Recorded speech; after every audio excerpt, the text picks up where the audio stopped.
مساء الخير جميع متتبعات ومتتبعي قناه مطبخ ماغي العزيزات والاعزاء. قبل ما ندوزو للطريقه ديال التحضير ديال الوصفه ديالنا ديال اليوم، ضروري ما نعطي واحد المقدمه بسيطه على سلو او سفوف الاخوان ديالنا اللي في المشرق او في الخليج العربي باش يعرفوا شنو هي سفوف او سلو.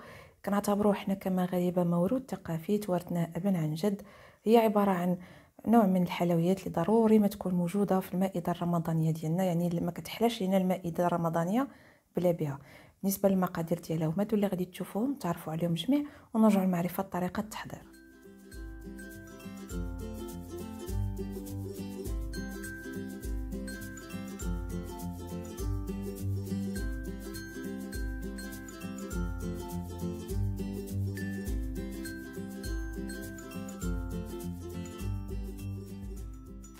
وبسم الله توكلت على الله. اول حاجه كنديروا هي كناخذ واحد البانيو يكون كبير شي شويه، كنوضعوا فيه الدقيق اللي كنكونوا حمصناه جيدا. انا حمصته في الفران. درت 2 كيلو، غادي نزيدوا ليها 2 كيلو ديال اللوز اللي كنكونوا سلقناه نقيناه ومن بعد قليناه وهرمشناه كما كتلاحظوا. بالنسبه للكميه انا استعملت 2 كيلو ديال الدقيق في 2 كيلو ديال اللوز في 2 كيلو ديال السمسم او الزنجلان.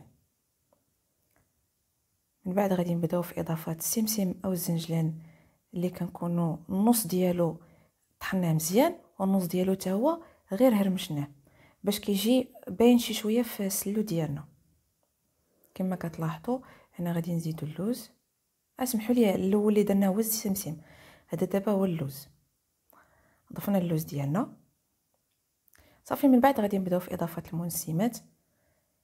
هنا بدينا بحبه حلاوه، 3 معالق كبار، 3 معالق ديال القرفه بودره، و3 المعالق ديال النافع او اليانسون. هنا نصف ملعقه ديال الكوزه جوز الطيب مطحونه مزيان، نصف ملعقه ديال المسكه الحره حتى هي مطحونه مع شويه سكر كلاصي، والقليل من الملح لتصحيح الذوق.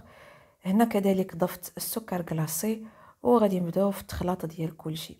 بالنسبه للسكر كلاصي راه كيلو لا روب كافيه لهاد الكميه هذه. تبارك الله راه كتخرج كميه كبيره، راه الوزن ديالها في النهائي لقيته تقريبا 8 كيلوغرام.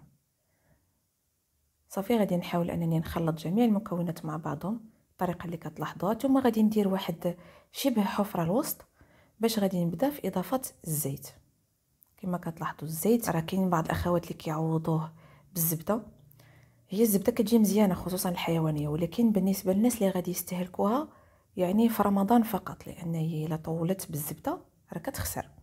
يعني بالنسبه للناس اللي كيبغيو يحتفظوا بالسلو ديالهم لمده طويله اكتفيوا بانكم ديروا الزيت. هنا الزيت راه ضروري ما كنكونوا سخناها واحد 10 دقائق فوق البوطه، عاد كنستعملوها بعد ما كتبرد في السلوره. ما كنستعملوش الزيت بارده يعني كتجيبوها من الحانوت كتستعملوها، لا ضروري ما كنكونوا سخناها من 5 حتى ل 10 دقائق فوق النار.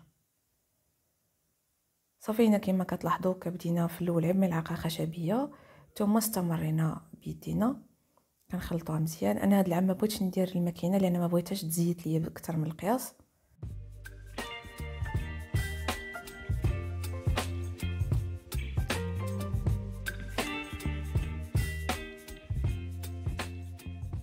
صافي هنا السفوف كما كتلاحظوا جات مرمله، ماشي ميدمه بزاف وماشي ناشفه، يعني هكا حنا كنبغيوها في الدار.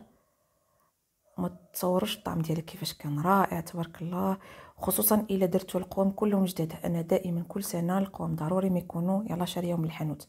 القرفه واخا تكون في الدار شريو قرفه جديده، اليانسون واخا يكون في الدار شريو يانسون جديد، ضروري ما تكون جديده.